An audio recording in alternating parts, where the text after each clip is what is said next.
மறைபீடத்தில் என்னை வருவே படைக்கின்றே உங்கள் வேலை அடியேனை திருசித்தா போல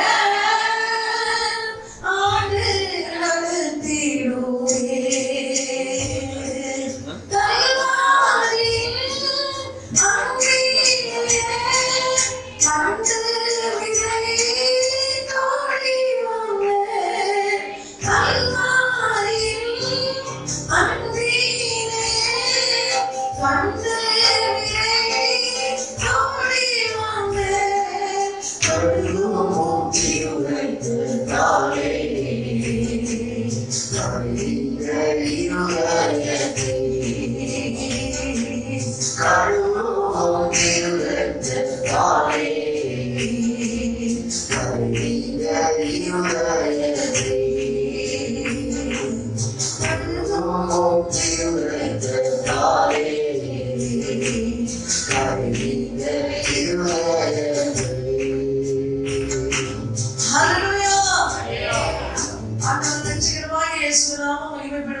சேர்ந்து இப்படிப்பட்டதான ஒரு கூடுகையில் கலந்து கத்தரை துதிக்க ஆரம்பித்தது நல்ல பாக்கியத்துக்காக அவருடைய சொல்லிருக்கிறேன். இது கத்தர் முன்குறித்ததால் அருமையான ஆண்டவருடைய விடயத்தை செய்கிற கத்தருடைய தாச குடும்பத்துக்காக நன்றி செலுத்துகிறேன். ஸ்தோத்திரம். கிறிஸ்துவனுடைய அன்பிலே ஒரு குடும்பத்தை கூட கர்த்தருடைய நாமத்தில் அழைக்கப்பட ஆண்டவர் தந்த நன்மைக்காக நன்றியோடு சொல்லிருக்கிறேன். 1992 தற்கொலைக்காக ஓடும்போது ஆண்டவர் சொன்னார், உன் குடும்பத்துக்கு உள்ளறையில பெற்றோர்களுடைய குடும்பத்தினுடைய அன்பு இல்லாவிட்டாலும் என்னுடைய நாமம் மகிமையால் அநேக சகோதரி சகோதரர்கள் பெற்றோர்களை நான் உனக்கு சொந்தமாக்குவேன் என்று சொன்ன ஆண்டவர் சொன்ன வார்த்தையில் ஒரு குடும்பம் கூட ஹல்லேலூயா. அவர் வார்த்தை சொன்னதை வார்த்தை மாறாமல் நம்மை பராமரிக்கிறவர். Price the Lord. கர்த்தர் நம்மை ஆசீர்வதிக்கட்டும். ஹல்லேலூயா. கடந்து இருக்கிற எல்லா தேவனுடைய பிள்ளைகளுக்கு நன்றி செலுத்துகிறேன். முடிஞ்சா நீங்க முன்னால வந்து பார்க்க சீட்டு சும்மா இருக்கு. அது வராதவங்களுக்காக நீங்க போட்டிருக்கிறீங்களான்னு தெரியாது. ஃபீல் பண்ணுங்க. ஃப்ரெண்ட்ல எல்லாரும் வந்து முன்னால உட்காருங்க. என்னுடைய வேலை என்னன்னு தெரியுமா? சிலப்ப பிரசன்ட் பண்ணிட்டு நிற்கும் போதே உங்க இடத்துல வர வேண்டியது வரும். Praise the Lord. ஹல்லேலூயா. அதனால நீங்க முன்னால வந்திருந்தீங்கன்னா உங்களை தொட்டு பேச வசதியா இருக்கும். நீங்க உள்ள இருந்தீங்கன்னா ஃப்ரெண்ட் சேர் அப்படியே நடக்குங்க. ஸ்தோத்திரம். ஹல்லேலூயா. கர்த்தர் நல்லவராய் இருக்கிறபடியாலும் அவர் நம்மை ஜீவனோட காத்தபடினாலும் இன்னைக்கு பகல் ராத்திரி வேளையில ஆண்டவருடைய நாமத்தை கர்த்தர் பேசியிருக்கிறார். ஹல்லேலூயா. Praise the Lord. எல்லாரும் கவனிக்கணும். பரலோகத்துக்கு போக ஆசை உள்ளவங்க எத்தனை பேர் கையை தூக்குங்க. பரலோகத்துக்கு போகணும் அப்படின்னு ஆசை உள்ளவங்க எல்லாருக்கும் ஆசை. ஹல்லேலூயா. எல்லாருக்கும் ஆசை. ஆனா பரலோகத்துக்கு போகணும்னா இயேசு சில காரியத்தை சொல்லி இருக்கிறாரு. அதுக்கு கீழ்ப்படிச்சாதான் நமக்கு அங்க போக முடியும். பேசலாம். நான் ஒரு தடவை வருஷங்களுக்கு முன்னால சென்னையில மீட்டிங் முடிச்சு வரும்போது ஒரு சர்ச்சில் இருந்து ஒரு டிக்கெட் எடுத்து கொடுத்தாங்க, ட்ரெயின் டிக்கெட். அது கையில வச்சிருக்கணும்னா ப்ரூஃப் இருக்கணும் கையில. சோதனம் ஆதாரோ லைசன்ஸோ ஏதாவது ஒண்ணு இருக்கணும். என் கையில அன்னைக்கு ஒண்ணு போய் கையில எடுத்துட்டு வந்த எல்லா ப்ரூஃபும் ஒன்று வீட்டுல இருந்தது. சோதனம் இப்படி ஒரு டிக்கெட் எடுத்து தரலாம்னு நினைக்கல. சோதனம் அப்படி அவன் வழியில வரும்போது ஸ்கோடு வந்தது, பிடிச்சாங்க. 2700 ரூபாய் நான் என்னுடைய ஹஸ்பண்டும் கையடைக்க வேண்டியது வந்தது. ஹல்லேலூயா. ஐயா தெரியாம இது வேற ஒரு ஆள் எடுத்து தந்த டிக்கெட்டே தெரியல எப்படி என்று சொன்னாலும் விட மாட்டாங்க. ஹல்லேலூயா. நாம சொல்லிருக்கோம், எங்க போனாலும் ஆதார் நம்பர் கேட்கிறாங்க. ஹல்லேலூயா. இது போல நம்ம பரலோகத்துக்கு போனோம்னா என்ன வேணும்? ப்ரூஃப்கள் வேணும். சோதரம். அதுக்குள்ள ப்ரூஃப் இல்லாம சொல்லுங்க. பரலோகத்துக்கு போக வேண்டிய ப்ரூஃப் எனக்கு இருக்கு அப்படின்னு சொல்லுங்க. சொல்லுங்க. யோசிக்கிறாங்க அடுத்து என்ன சொல்ல போகிறாங்க அப்படின்னு. நிச்சயமாய் ப்ரூஃப் பெற்றுக்கணும். ஸ்கூல்ல கூட சின்ன குட்டி பிள்ளைகளுக்கு கூட இப்போ ஆதார் எடுத்து வைக்கணும்னு சொல்றாங்க. ஹல்லேலூயா. அப்போ பரலோக ராஜ்யத்துக்கு போகணும்னா சும்மா கை தட்டினாலேயோ பாடினாலேயோ பிரசங்க கேட்டதுனாலயோ பைபிள் வாசிச்சதுனாலயோ அப்பா ராஜ்யத்துல போக முடியாது. ஹல்லேலூயா. ஆனா போகணும்னா ஒரு சில காரியங்களை நம்ம செய்யணும். வாசிங்க நீதிமொழிகளின் புஸ்தகம் 9ஆம் அதிகாரம். அதுல 1, 2, 3 வசனங்களை வாசிக்க பார்ப்போம். பார்ப்போம். நீதிமொழிகள் புஸ்தகம் 9ஆம் அதிகாரம். தன் வீட்டை கட்டி தன் 7 தூண்களையும் சித்திரம் தீர்த்து தன் கொடுத்த ஜந்துக்களை அடித்து திராட்சரசத்தை வார்த்து வைத்து தன் போஜன பந்தியை ஆயத்தப்படுத்தி தன் பணிவிடைக்காரிகளை அனுப்பி பட்டணத்தின் உயர்ந்த மேடைகளின் மேல் நின்று கூப்பிட்டு புத்தியினரை நோக்கி எவன் பேதையோ அவன் இவ்விடத்தில் வரக்கடவன். போதும். ஹல்லேலூயா. எனக்கு டைம் இல்லை, சாதாரண 2 மணிக்கும் 3 மணிக்கும் நிற்கிறது உண்டு. தமிழ்நாடு வந்தாச்சுன்னா பாஸ்டர்ஸ் சொல்லுகிறது கேட்கிறேன். 40 நிமிஷத்துக்கு அப்புறம் செய்தி ஓடியாச்சுன்னா தூங்கிடுவாங்க விசுவாசிகள். இல்லையா? தயவு செஞ்சு யாரும் தூங்காதீங்க. எங்க ஊர்ல அப்படி இல்லை. 3 மணிக்கு 3:30 மணிக்கு இருந்தோம்னா எங்களுக்கும் களைப்பில்ல, கேட்கிறவங்களுக்கும் ஆத்தியோட இருந்தாச்சுன்னா ஆவேசத்தோட இருந்தாச்சுன்னா சரிக்கு வராது. இல்லையா? காரணம் வேத வசனம் சொல்லும்போது அவ்வளவு டேஸ்டா இருக்கும். அது அனுபவிச்சவங்களுக்கு தான் தெரியும். அல்லேலூயா. நாம ஸ்தோத்திரம் பாருங்க. நேற்றுக்கே அவர் என்னோட சொன்ன டைம்ல நானும் ஓடோடி சொல்லுகிறேன். என்னுடைய வாழ்க்கையில அவன் ஒரு ஏழையான குடும்பத்துல, சாதாரணமான ஒரு குடும்பத்துல பிறந்து வளர்ந்து, என்னுடைய சின்ன வயசுலயே எங்க அப்பா பிதாக்கள் ஹிந்துஸ் ஆயிருந்தாங்க. அதுக்கப்புறம் வருஷத்துல 1-2 சாகும் குடும்பத்துல. ஏன்னா ஆடு வெட்டி கொடுப்பாங்க. எங்க அப்பாவுடைய அப்பா அப்போ ஸ்தோத்திரம் அப்பா தாத்தா இறந்ததுக்கு அப்புறமா ஆடு வெட்டி கொடுக்காம வந்தப்போ ஒண்ணு நான் சாக ஆரம்பிச்சது. அப்போ எங்க அப்பாவுடைய அப்பா ஸ்தோத்திரம் ஒரு பெந்தெகோஸ்து சர்ச்சில் போய் ஜெபம் பண்ண ஆரம்பிச்சாரு. அந்த சாவு மாறி போச்சு. அப்படி ஃபேமிலிஸ் எல்லாம் பெந்தெகோஸ்து அனுபவத்துக்கு வந்தாங்கன்னாலும் ஸ்தோத்திரம் பரிபூரணமான ஒரு பெந்தெகோஸ்து அனுபவம் இல்லை. அல்லேலூயா. அப்படின்னு சொன்னா அந்த காலகட்டத்துல ஸ்தோத்திரம் மகன் போடாமதான் பெந்தெகோஸ்துக்குள்ள ஞானஸ்நானம் தருவாங்க. எங்க ஃபேமிலிக்குள்ள எங்க மூத்த சகோதரி, சின்ன சகோதரி எல்லாருமே போட்டிருக்காங்க. என்னுடைய 14 வயசுல ரெட்சிப்புக்குள்ளாய் வர அன்னைக்கு ஐபிசில ஞானஸ்நானம் பெற்றுள்ள கர்த்தர் கிருபை செய்தாரு. 19வது வயசுல எனக்கு கேரளாவுல மேரேஜ் பண்ணி கொடுத்தாங்க. நான் ஏறின வீடோ என்னுடைய மாமா ஹஸ்பண்டுடைய அப்பா மந்திரவாதி குட்டி சாத்தானுடைய சேவை வீட்டுக்குள்ள வச்சு மந்திரவாதம் பண்ணி பணம் சம்பாதிச்சுட்டே இருந்தார். அப்படி இருக்கும்போது திடீர்னு எங்க ஹஸ்பண்டுடைய அம்மா தாயார் 7வது மாசத்துல இறந்துட்டாங்க. அதுக்கப்புறம் வீட்டுக்குள்ள ஆராதனுடைய அனுபவம் வெளிப்படும் போது ரொம்ப எங்க மாமா கஷ்டப்படுத்தினாரு. அப்படி ஒரு நாள் நாங்க ஒரு மீட்டிங் போயிட்டு வரும்போது என்னுடைய ஹஸ்பண்டோட சொன்னாரு, பெந்தெகோஸ்து மேரேஜ் பண்ணதானே இன்னைக்கு உனக்கு சொத்து பணமே வேண்ட தேவையில்லையேன்னு சொல்லிட்டு 1.5 ஏக்கர் சொத்து இருந்தத தன்னுடைய அண்ணனுடைய பிள்ளைகளுக்கு ஃப்ரீயா எழுதி கொடுத்துட்டாரு. கடைசியில ஒரு சின்ன ஓட்டு வீடு இருந்தது. அதுல நானும் அவன் இறங்கி போறதுக்காக தலைக்கு பயிற்சி பிடிக்க மந்திரவாதம் பண்ணி வச்சது. அந்த மந்திரவாதம் பண்ணினது என்னுடைய வாழ்க்கைக்கு நன்மைக்கு காரணமாச்சு. அல்லேலூயா. சங்கீதக்காரன் சொல்லுகிறார், நான் உபத்திரவம் பெற்றது எனக்கு நல்லது, அதனால் உனக்கு பிரமாணங்களை கற்றுக்கொண்டேன். அல்லேலூயா. அப்படியா இந்த உபத்திரவம் வந்த போது போராட்டத்தின் நடுவில் அதிகமாய் கர்த்தருடைய சமூகத்துல நெருக்கமும் பணமும் கர்த்தர் கிருபை செய்தார். அவர் செய்து வச்ச மந்திரவாதம் எனக்கு வலிக்கல. ஆனா இன்னைக்கும் அவருடைய மூத்த மகள் பைத்தியக்காரியா வீட்டுக்குள்ள அடைஞ்சிருந்தாரு. அல்லேலூயா. இளைய மகனுடைய ஹஸ்பண்டுக்கு தலைக்கு பைத்தியம் பிடிச்சு தெருவில் ஓடிட்டு இருந்தது. இப்போ ஒரு காமிக்கிற சபையில போய் ஜெபம் பண்ணி கொஞ்சம் ரிலீஃப் ஆகிருக்கிறாங்க. அல்லேலூயா. அவருடைய வசனம் சொல்லுது, உனக்கு விரோதமா எழுப்பமாயிதோ வாய்க்காமல் போகும். அது வாய்க்காம போகணும்னா நீங்கள் என்ன செய்யணும்? ஆண்டவருடைய சமூகத்தில் உண்மையாகவே கிறிஸ்துவனுடைய கோட்டைக்குள்ள வந்திருக்கணும். அல்லேலூயா. ஏசாயா 5 வீட்டுல போய் வாசிச்சு பாருங்க. ஒரு திராட்சை செடியை அவர் கொண்டு வந்து நடும்போது முதல்ல செய்யறதுக்கு அதற்கு சுற்றிலும் வேலியை கட்டுகிறாரு. அல்லேலூயா. அப்போ கர்த்தருடைய சுரட்சிதத்துவமான, அதாவது பராமரிப்பான வேலைக்குள்ள நம்ம வச்சிருக்கிறாரு. அப்படி இருக்கணும்னா நம்ம எப்படி இருக்கணும்? இன்னைக்கு ராத்திரி வேலையில நான் சொல்லுகிறேன், அவசரமா சொல்லி விடுகிறேன், வேணும்னு நோட் பண்ணி வச்சுங்க. அந்த வசன அடிஸ்தானத்துல வாழ்ந்தாதான் நம்ம இந்த உலகத்துல ஒரு பராமரிப்பு கிடைக்கும், 2 அப்பாவுடைய ராஜ்யத்துல போக முடியும். அல்லேலூயா. அதனால கவனிக்க, இந்த குடும்பத்தில் ஒரு இப்பேற்பட்டதான பிரச்சனை வந்ததுனால சொத்து சுதந்திரம் நஷ்டப்பட்டாலும் கிருபையினால் கர்த்தருடைய அன்பில் சந்தோஷப்பட கர்த்தர் கிருபை செய்தாரு. 8 வருஷம் என்னுடைய ஹஸ்பண்ட் வேலை இல்லாம கஷ்டப்பட்டு கொண்டே இருந்தாரு. அல்லேலூயா. ஆனால் அந்த அனுபவத்தின் நடுவிலும் கர்த்தர் ஒரு நாள் கூட பட்டினி இல்லாம நடத்தினார். அல்லேலூயா. கர்த்தரை நம்பி இந்த காலத்துல வெட்கப்பட்டு முடங்காதபடி ஆண்டவர் பராமரித்து நடத்தினார். 1997 என்னுடைய ஹஸ்பண்ட் சவுதி அரேபியாவுக்கு போறாரு. 11 வருஷம் இருந்தாரு. அவர் சம்பாதிச்சாரான்னு கேட்டா ஒரு சுகர் வியாதியோட ஊருக்கு வந்தாரு. கடைசியில 10 வருஷம் என்னோட கூட ஊழியத்தின் அனுபவத்தில் இருந்தாரு. அந்த 10 வருஷம் முடிந்தது அவை சொத்தம் தான் எதிர்பார்த்து நித்திய ராஜ்யத்துல பிரவேசிக்கப்பட்டார். ஹல்லேலூயா. அவை சொத்தம் அருமையான தேவனுடைய பிள்ளைகளே, ஆனாலும் என்னுடைய வாழ்க்கையில் வந்ததான ஒரு வீடு இல்லாம ரொம்ப கஷ்டப்பட்டோம். அவர் போகிறதுக்கு முன்ன கர்த்தர் வீடை தந்தாரு. அவை சொத்தம் எல்லாம் வாட்டி தந்தாரு. 4 ஆண் பிள்ளைகளை கர்த்தர் கொடுத்தாரு.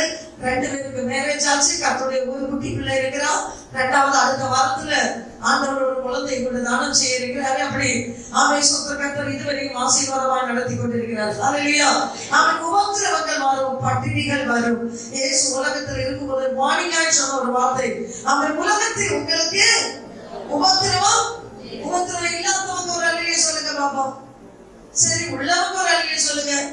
உபத்திரம் வரும்போது பின்னாலே போக மாட்டேன்னு சொல்லுறவங்க ஒரு அல்லையே சொல்லுங்க பாப்போம். கஷ்டங்கள் வரும் நாள் கழிப்பாக என்று இஷ்டமுடன் ஜெபம் அந்நேரம் பண்ணு. நஷ்டங்கள் வந்தாலும் நலமென்று சொல்லு. நஷ்டங்கள் வந்தாலும் நலமென்று சொல்லு. துஷ்டரின் சூழ்ச்சியை தூயராவல்ல. துஷ்டரின் சூழ்ச்சியை தூயராவல்ல. நெஞ்சமே வீணாய் சோர்ந்து போகாதே. தஞ்சமே சுயிரும் தளர்ந்து வீணாதே.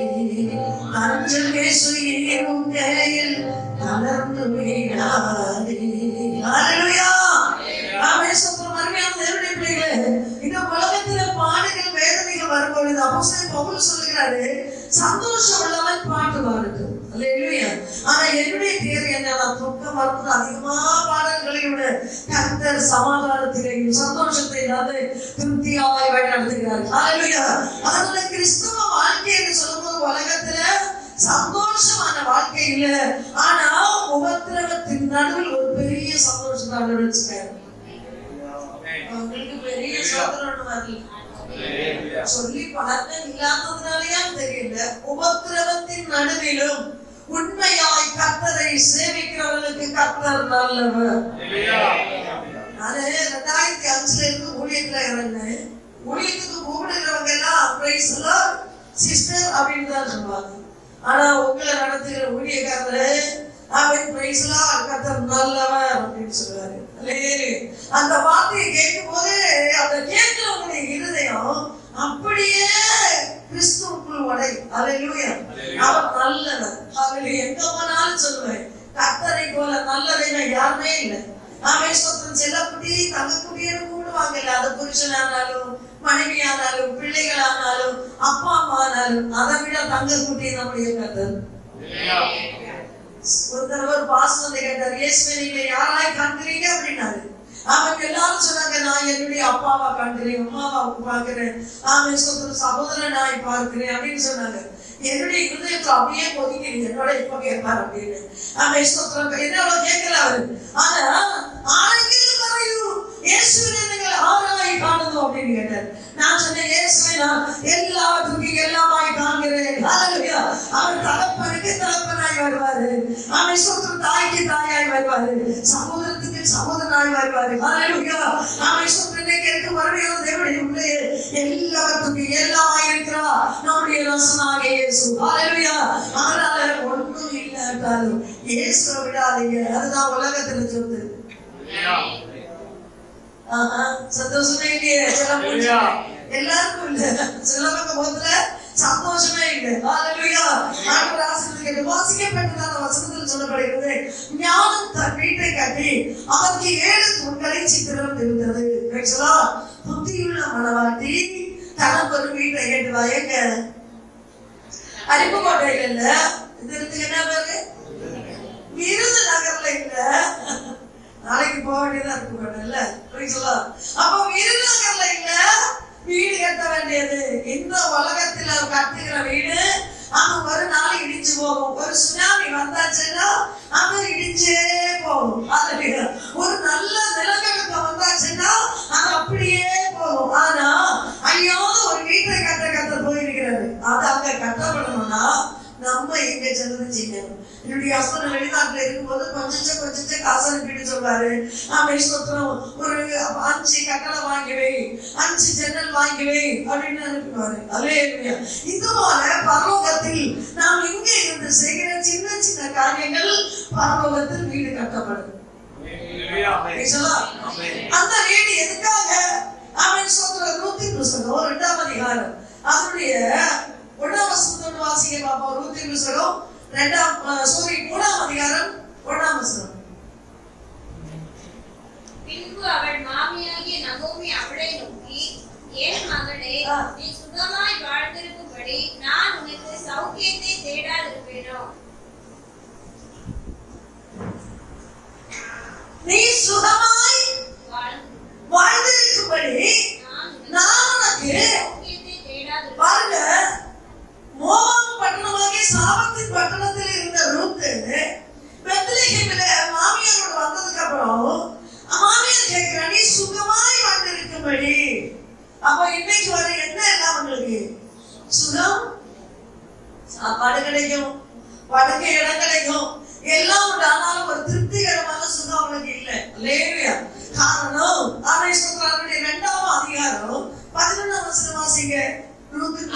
போவாஸ் பிரதியுத்தரமாக, உன் புருஷன் மரணமடைந்த பின்பு நீ உன் மாமியாருக்காக செய்ததும், நீ உன் தகப்பனையும் உன் தாயையும் உன் ஜன்ம தேசத்தையும் விட்டு முன்னே நீ அறியாத ஜனங்களிடத்தில் வந்ததும் எல்லாம் எனக்கு விவரமாய் தெரிவிக்கப்பட்டது.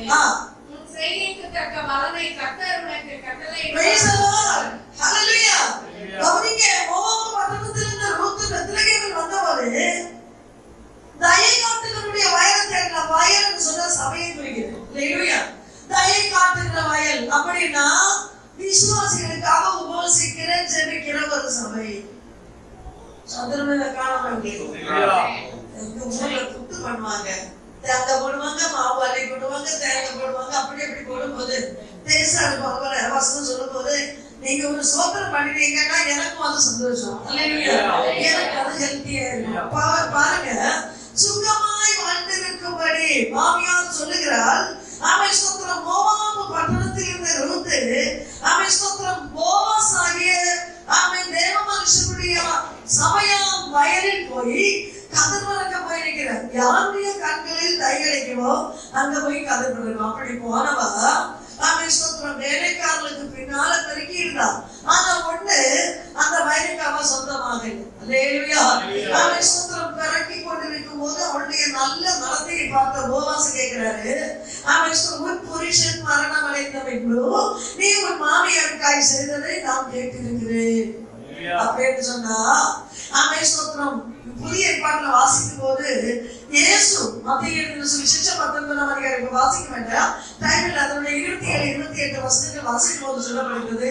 அவன் ஸ்தோத்திரம் ஒருவன் கிறிஸ்து இயேசுவை பின்பற்றும் போது தன் வீட்டையாவது மனைவியாவது பிள்ளையாவது தாயாவது தகப்பனையாவது ஆணோ மாணவ என்னத்தை விட்டு வருகிறானோ அதற்கு இரட்டத்தனையாய் பரலோகத்துல கிடைக்கும். இல்ல சொல்லுகிற நாங்கள் சகலமும் விட்டுமை பின்பற்றுவோமே, எங்களுக்கு என்னை தருவீர். அதை கேட்கும் போது சொல்லுகிறாரு, ஆமை ஸ்தோத்திரம் ஹல்லேலூயா. நீங்க மறுஜன்ம காலத்தில் 12 கோத்திரங்களை நியாயம் தீர்ப்பீர்கள். ஹல்லேலூயா. அப்போ மறுஜன்ம காலம் சொல்வது இனி கிடக்குது. அப்போ நிச்சயமா இன்னைக்கு வருவோம். ஆனா இன்னைக்கு பூமியில இருக்கும் போது என்ன கிடைக்கும்? பேதுரு ஆண்டவர் புடமிட்டு பார்த்து ஆமை ஸ்தோத்திரம் சோதனைகளுடைய யாருக்கு வாக்குத்தத்தம் உண்டோ அவங்களுக்கு சில போராட்டங்கள் உண்டு. ஆமை சோதனை ஜெயிக்கிற மனுஷன் பாக்கியவான். ஹல்லேலூயா. லாட்டரி அடிக்கிறவன் இல்ல பாக்கியசாலி. ஆமை ஏதோ கொஞ்சம் சொத்து கிடைக்கிறது நல்ல பாக்கியசாலி. அப்படி வார்த்தைக்கு இடையே ஆமை ஸ்தோத்திரம் அவருடைய நன்மையை பெற்றுக் கொள்ளும்படிக்கு சோதனையை சகிக்கிற மனுஷன் பாக்கியவான். ஹல்லேலூயா. ஸ்தோத்திரம் அந்த சகோதரி சகலமும் விட்டு வந்து வயல்ல பிறக்க கொடுக்கிறாங்க, பிறக்க அனுமதிக்கிறாங்க. ஹல்லேலூயா. அப்ப இன்னைக்கு நீங்க யாரும் ஆமை ஸ்தோத்திரம் ஒரு சபை விசுவாசியா இருக்கலாம். ஆமை ஸ்தோத்திரமான பூமியில பரலோக ராஜ்யத்தினுடைய பொக்கிஷத்தை பெற்றுக் கொள்ளணும்னா ஒரு சில காரியத்தை ஆண்டவர் வேதத்தினோட சொல்லுகிறார். ஹalleluya. ஆமென். ஸ்தோத்திரம். 2 ஆமென் 3ஆம் அதிகாரத்தில் நம்ம வாசிச்சோமே, நீ சுகமாய் வாழ்ந்திருக்கும்படி நான் உனக்கு சௌக்கியத்தை தேடாமல் இருப்பேன். 3ஆவது வசனத்துல சொல்லுது, நீ குளித்து தைலத்தை பூசி வஸ்திரத்தை உடுத்தி ஆமென் ஸ்தோத்திரம் களத்துல போகணும். ஹalleluya. அப்போ இதுல ஒரு சில விஷயங்கள்லாம் நாம வாசிச்ச நீதிமொழிகள்ல வாசிக்கிறதாக சொல்லி, ஞானத்தின் வீட்டை கட்டி அதற்கு 7 தூண்களை சித்திரம் தீர்த்தது. ஹalleluya. முதலாவது தூணுடைய பேரை சொல்லுகிறேன். ஆமென் ஸ்தோத்திரம். அப்போஸ்தலர் நடவடிக்கைகளின் புத்தகம் 2ஆம் அதிகாரம் அதனுடைய 38ஆம் வசனம். ஒன்று வாசிக்க பார்ப்போம். அப்போஸ்தலர் நடவடிக்கைகள் 2ஆம் அதிகாரம் 38ஆம் வசனம். நீங்கள் மனம் திரும்பி ஒவ்வொருவரும் பாவ மன்னிப்பு கேட்டு. அப்ப 7 தூண்களில முதலாவது தூணுடைய பேர் என்ன? இல்ல, மனம் திரும்பி. ஹalleluya. ஆமென் ஸ்தோத்திரம். ஒருவேளை உலகத்தின்படி உலகத்தினுடைய ஆசாபாசங்களில் உலகத்தின் இச்சைகளில் உலகத்தில் ஜனம் வாழ்வது போல வாழ்ந்து கொண்டு இருக்கலாம். ஹalleluya. ஆனா இந்த உலகத்துல இருக்கும்போது எல்லா நிலைமையிலும் போக கிறிஸ்தவ தேவனுடைய பேருக்கு ஆர்டர் வைக்கல. மனம் திரும்புதல் என்று சொல்லும்போது ஆமென் ஸ்தோத்திரம், பாவத்துல இருந்தோமானால் ரட்சிக்கப்பட்ட போது பாவ வழி என்ன செய்வோம்? விட்டுருவோம். எஸ்தர் புத்தகம் 1ஆம் அதிகாரம் 8ஆம் வசனம் படிக்கும் போது அங்கே யூத ஜனத்தை குறித்து அகசுவேஸ் பட்டணத்தில் ராஜாவோடு கூட ஆமான் ஒரு ஸ்தோத்திரம் யூத ஜனத்தை குறித்து ஒரு வார்த்தை சொல்லுகிறான். என்ன சொல்லுகிறான் தெரியுமா? வாசிக்க பார்ப்போம். 3:8. அப்பொழுது ஆமான் அகாஸ்வேரு ராஜாவை நோக்கி, உம்முடைய ராஜ்யத்தின் சகல நாடுகளிலும் உள்ள ஜனங்களுக்குள்ளே ஒருவித ஜனங்கள் சிதறுண்டு பரப்பி இருக்கிறார்கள். அவர்களுடைய வழக்கங்கள் சகல ஜனங்களுடைய வழக்கங்களுக்கும் விகற்பமாய் இருக்கிறது. அகசுவேஸ் பட்டணத்தில் இருக்கிற யூத ஜனங்களை பார்த்து ஆமான் சொல்லுகிறான், ஒருவித ஜனங்கள் சிதறுண்டு பரப்பி இருக்கிறார்கள். அப்படின்னா நான் இப்போ இந்த ட்ரெஸ்ஸோட தெருவில போகும்போது எல்லாரும் இப்படி கவனிப்பாங்க. சோதரம் கவனிப்பாங்களா இல்லையா? காகத்துக்கு இடையில குயில் வரும்போது அது கொத்துவது போல ஆமென் ஸ்தோத்திரம். கல்ச்சர் வந்து கல்யாணம் ஆயாச்சுன்னா என்ன செய்வாங்க? இதுல ஒரு செந்தூரை போட்டு வைப்பாங்க, தலையில பூ அள்ளி வைப்பாங்க. இப்பேற்பட்ட அனுபவம் இல்லைன்னா எப்படி நினைப்பாங்க? எங்க அக்காவுடைய ஹஸ்பண்ட் வந்து இன்ட்ரூஸ் பண்ணிச்சேன். அவரு சொல்லுவாரு, புருஷன் செட்டவங்க தான் வெள்ளம் கட்டுவாங்க. நானு என்னுடைய ஹஸ்பண்ட் இருக்கு காலத்திலேயே வெள்ளம் தான் கட்டுவேன். அதனால அவர் என்ன கேவலமா சொல்றாரு. அல்லேலூயா. அன்னைக்கு சொல்றாரு, நீ தாலியா இருந்தா மேதத்துல போதும்னால பிச்சைக்காரியா மாறுவேன்னு சொல்லுவாரு. இப்ப என்னோட வந்து கேட்பாரு, 50,000 கொடு, 2 மாசம் தாண்டி தாரேன், 1000 ரூபாய் கொடு, 10,000 கொடுன்னு கேட்கிறாங்க. அல்லேலூயா. யாரு நம்மை துரத்தி விட்டது? அவங்களுக்கு முன்னால வசனத்தின்படி உண்மையாய் வாழ்ந்தோமானால் நிச்சயமாய் கர்த்தர் நம்மை கீர்த்தியாய் மாற்றுகிறார். ஹalleluya. ஆமென் ஸ்தோத்திரம். மகிமையால அருமையான தேவனுடைய பிள்ளைகளை, வேதத்தின் அடிப்படையில் மனந்திரும்புதல் சொல்லும்போது ஆமென் நம்மை வித்தியாசமாய் பார்ப்பாங்க. அப்படின்னா ஒரு காலத்துல மூக்குப்பொடி போட்டவங்க, வெத்தில சாப்பிட்டவங்க, ஆமென் சினிமா பார்த்தவங்க, உலக இச்சைகளின்படி ஆடம்பரத்துல வாழ்ந்தவங்க, இயேசு வரும்போது என்ன செய்வோம்? உலகத்தின் ஆசை எங்க வைப்போம்? கலாத்தியர் 5ஆம் அதிகாரம் 24ஆம் வசனம் என்ன சொல்லுது? கலாத்தியர் 5:24. கிறிஸ்துவுடையவர்கள் தங்கள் மாமிசத்தையும் அதன் ஆசை இச்சைகளையும் அப்படி அரைச்சவங்க ஒரு அழியை சொல்லுங்க. உட்காருங்க. 8 மணி தான் ஆச்சு. எனக்கு 9 மணி வரை பிரசங்க டைம். 10 மணி வரை ஜெப வேலை. 9:45 கத்தர்ல இருந்து போன் கால் வந்துட்டே இருக்குது. அல்லேலூயா. ஆன்லைன்ல ஒரு மீட்டிங் ஏறணும். இது கூட சொல்ல நீங்க தூங்கிட்டு இருந்தீங்கன்னா இது சொல்லி வரும்போது ஒரு 5 நிமிஷம் கூட போகுது. அல்லேலூயா. தயவு செஞ்சு ஆளும் கண்ணை திறந்துறீங்க. நான் பார்த்தா 1-2 பேரு கண்ணை அடைச்சிட்டு வாயை திறந்துருக்காங்க. தயவு செஞ்சு இப்போ வாயை அடைச்சி கண்ணை திறந்துருங்க. பிரைஸலோ. அல்லேலூயா. அப்போ இங்க பாருங்க, வேதத்தின் அடிப்படையில மனம் திரும்பினவங்க நம்முடைய பார்வை, நம்முடைய நடத்தை, நம்முடைய பேச்சுகள், நம்முடைய அலங்காரங்கள் எல்லாவற்றிலும் ஏற்பட்டவர்களாய். ஹalleluya. அவர் கிறிஸ்துவுக்காக வாழும்போது கிறிஸ்துவுக்காக காரணம் ஏன் தெரியுமா? ஏசாயா 53ஆம் அதிகாரம் முதலிய 3ஆம் வசனத்தோடு வாசிச்சு பாருங்க. ஏசாயா 53:3ஆம் வசனம். அவர் அசட்டை பண்ணப்பட்டவரும் மனுஷரால் புறக்கணிக்கப்பட்டவரும் துக்கம் நிறைந்தவரும் பாடு அனுபவித்தவருமாய் இருந்தார். அவரை விட்டு நம்முடைய முகங்களை மறைத்துக் கொண்டோம். கவனிங்க, இயேசு உலகத்துல பிறக்கிறதுக்கு முன்னே எச்சாயிட்டு சொல்லுகிறாரு. இயேசுவை குறித்து நாம் சேவிக்கிற இயேசுவை குறித்து சொல்லுகிறாரு. அவர் அசட்டை பண்ணப்பட்டவர். யாரு? உலக ரட்சகராய் பாவிகளுடைய பாவத்தை போக்க கலந்து வந்த இயேசுவை குறித்து முன்குறித்த தீர்க்கதரிசனம் சொல்லுது. அவர் அசட்டை பண்ணப்பட்டவர். அப்போனா அவருடைய பின்காமியாய் வருகிற நான் நீங்களும் உலகத்துல எப்படிப்பட்டவங்க? ஹalleluya. ஆமென். அசட்டை பண்ணுவாங்க, கூட்டத்துல நிறுத்த மாட்டாங்க. ஹalleluya. ஆமென். ஸ்தோத்திரம். அசட்டை பண்ணப்பட்டவனும் மனுஷரால் அவனை இங்க ஏற்காதீங்க, இங்க நிறுத்தாதீங்க, துரத்தி விடுங்க, அவன் சரியில்லை அப்படி சொல்லுவாங்க. நான் நினைச்சு கொள்ளுங்க, ஏசப்பா உங்க படகுல உண்டு. ஏசப்பா எந்த படகுல இருப்பாரோ அந்த படகை பார்க்கும் போது அசட்டை பண்ணுவாங்க. ஹalleluya. அடுத்து மனுஷரால் நீ புறக்கணிக்கப்பட்டவர். சோதரன் பெரிய மேலதான் ஒரு காலத்துல இருக்குவாங்க. கிறிஸ்து நம்மள இருக்கிறாங்கன்னு சொல்லும் போது தெய்வம் இல்லாதவங்க நம்மள என்ன செய்வாங்க? மெதிச்சு போறதான் பார்ப்பாங்க. ஆனா கர்த்தர் கைவிடவே மாட்டாரு. ஹalleluya. மொர்தெகாயுடைய பழக்கம் ஆமானை கும்பிடுவதே இல்லை. ஆமன். மொர்தெகாய் நினைச்சாரு அவனும் நம்மை போல ஒரு மனுஷனை வணங்கவே வேண்டாம், புகழவே வேண்டாம். ஹalleluya. புகழப்படத்தக்கவர் பிரசம்சிப்பான் உண்டங்கிலோ நாதன் சந்நிதியில் பிரசம்சிப்பான் உண்டங்கிலோ நாதன் சந்நிதியில் ஆசைப்பான் ஒரு நாமம் உண்டங்கில் யாரெல்லாரும் இல்லா ஆசைப்பான் ஒரு நாமம் உண்டங்கில்லாத யாரெல்லாரும் இல்லா பிரசம்சிப்பான் உண்டங்கிலோ நாதன் சந்நிதியில் பிரசம்சிப்பான் உண்டங்கிலோ நாதன் சந்நிதியில். ஹalleluya. நமக்கு புகழப்பட இயேசுவின் சமூகம் இல்லாம வேற ஒண்ணுமே இல்லை. அப்படி உள்ளவங்க எத்தனை பேர் உண்டு? சொல்லணும். ரேஷன் கார்டு இருக்கு, எங்க பஞ்சம் வந்தாலும் ஃப்ரீ அரிசி கிடைக்கும். ஆமென். அப்படின்னு சொல்லி ரேஷன் கார்டுலயே நம்பிக்கை வைக்காதீங்க. ஹalleluya. ஆமென். இதெல்லாம் விட்டு ஒரு நாள் நம்ம போக போறோம். உலகத்துல ஒன்றும் இல்லாட்டாலும் ஆமென் நம்முடைய சுவாசம் போகிறது வரை நான் உன்னை தாங்குவேன், சுமப்பேன், ஏற்றுவேன் என்று சொன்னவர் நம்மோடு கூட இருப்பாரு. ஹalleluya.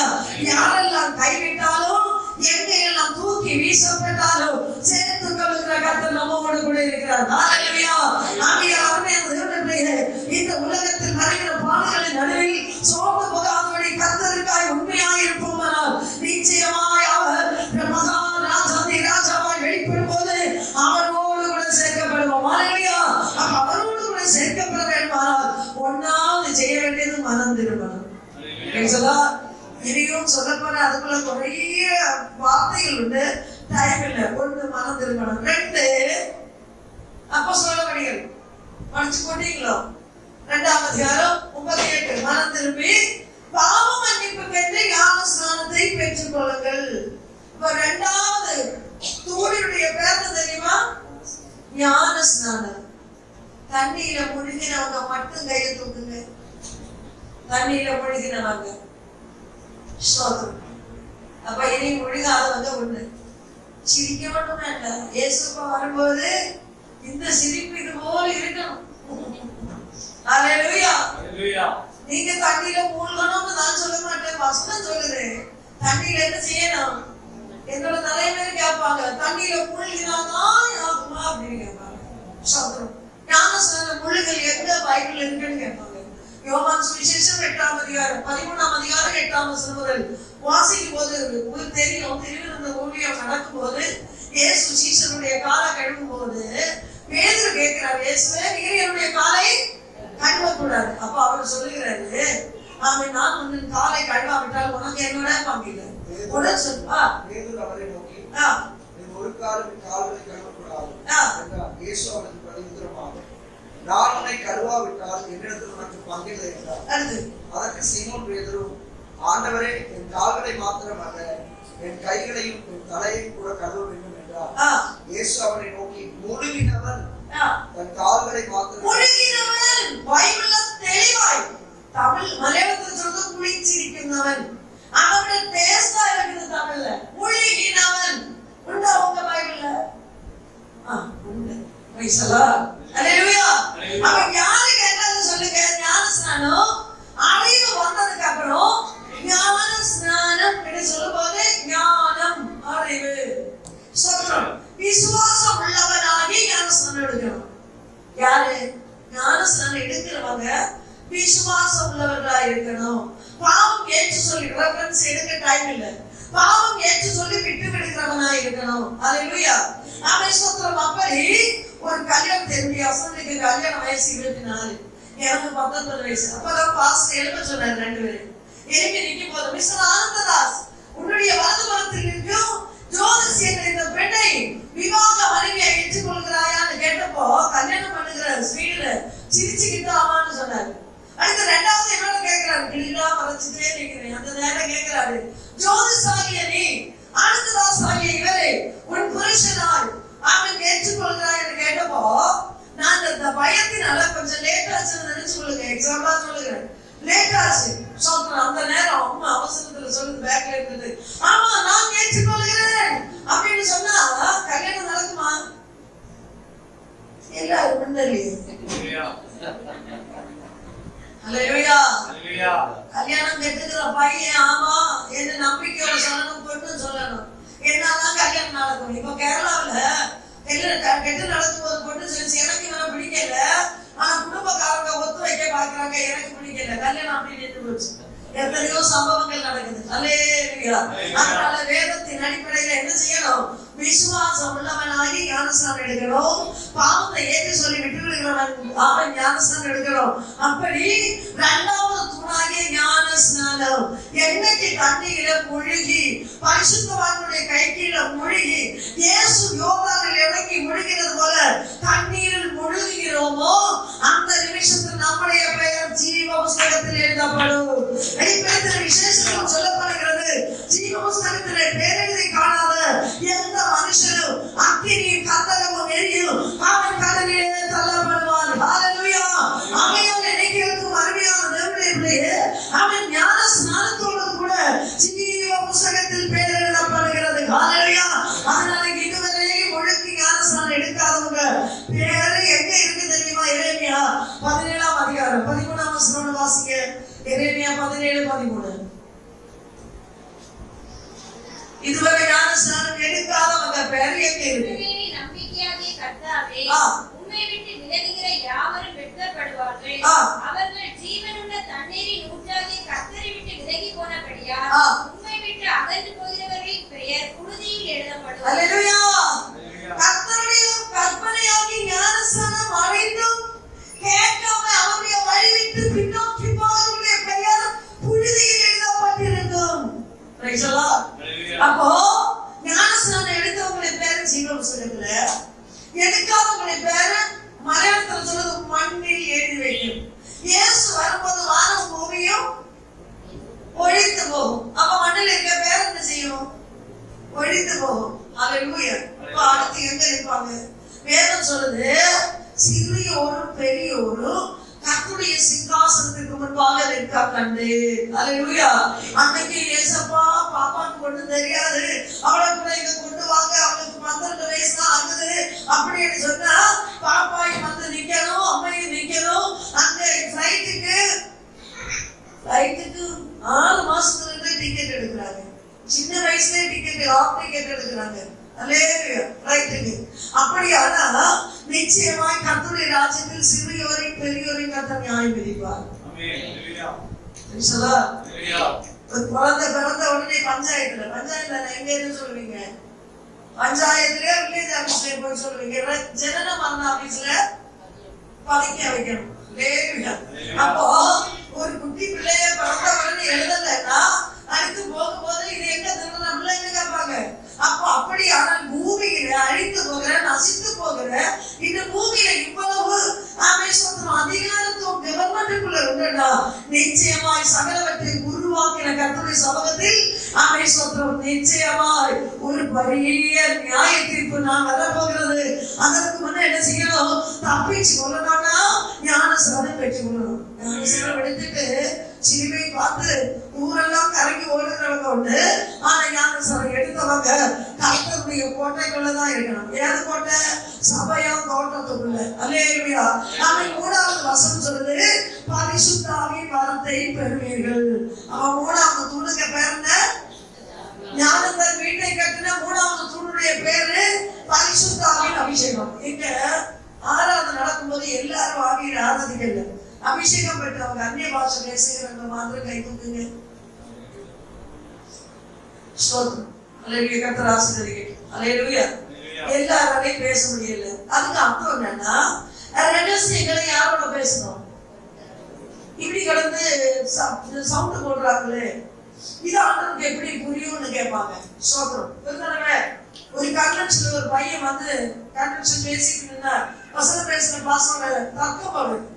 அப்ப அவரு கேட்டாரு, ஸ்தோத்திரம், எனக்கு ஒரு 2.25 வயசு பேத்தி உண்டு. அவ சின்ன சின்ன மழலை சொற்கள் பேசும்போது எனக்கு புரியாது. அப்போ தாயாரை டிரான்ஸ்லேஷன் பண்ணி தருவா. கரெக்டா அவ கண்டுபிடிக்கிற. பெற்ற அம்மைக்கு புரியுது, பாட்டியருக்கு புரியல பேசுறது. தந்த தேவனுக்கு புரியும் நம்ம பேசுறாங்க பாஷை. ஹலோ, நம்ம பேசுகிறவங்க யாருக்கு புரியுது? கர்த்தருக்கு புரியும். நம்ம பேசுகிற நம்ம கிராமம் எல்லாம் கரெக்டாவா பிரசங்கம் பண்ணுகிறோம், கரெக்டாவா சாட்சி சொல்லுகிறோம், கிராமம்ல கரெக்டாவா வீட்டுக்குள்ள பேசுகிறோம். அவன் படிச்சவங்க பார்த்தா கிராமம் திருத்தி அம்மட்டு இங்கோட்டு மாறி மாறி தான் பேசிட்டு இருக்கிறோம். ஆனா கர்த்தர் சகல கிராமத்தையும் திருத்தி நம்ம நேராய் நடத்திட்டு இருக்காரு. அதெல்லாம் அறிகிறவர். அல்லேலூயா. அப்ப 3வது தூணை நேர்ந்த பரிசுத்த ஆவியின் அபிஷேகம். இது எதுக்காக? மத்தேயு 25ஆம் அதிகாரம் 1 முதல் வாசிக்கும் போது மணவாளனுக்காக 10 பேர் ஆயத்தப்பட்டிருந்தாங்க. அவன் எக்காவது அதை கேட்கும் போது தூங்குறவங்க ஜாடி எழுப்பினாங்க. 5 பேர் போயிட்டாங்க. 5 பேருக்கு பாத்திரத்துல என்ன இல்ல? சாப்பிடும். அப்போ விசுவாசியா இருக்கிற நம்முடைய பாத்திரத்தில் என்ன வேணும்? 2 கொரிந்தியர் 4ஆம் அதிகாரம் 7 முதல் வாசிக்கும் போது அப்போஸ்தலன் பவுல் கொரிந்து சபைக்கு சொல்கிறார், இந்த மகத்துவமுள்ள வல்லமை எங்களால் உண்டாயிராமல் தேவனால் உண்டாயிருக்கிறது என்று விளங்கும்படி இந்த பொக்கிஷத்தை மண்பாண்டங்களில், இந்த சரீரம் என்னவா? மண்பாண்டம். அதான் உருக்கோ செம்போ ஆயிருந்தால் சின்ன சின்ன கேடு வரும்போது ஒர்க்ஷாப்ல கொண்டு போய் அடிச்சுங்க.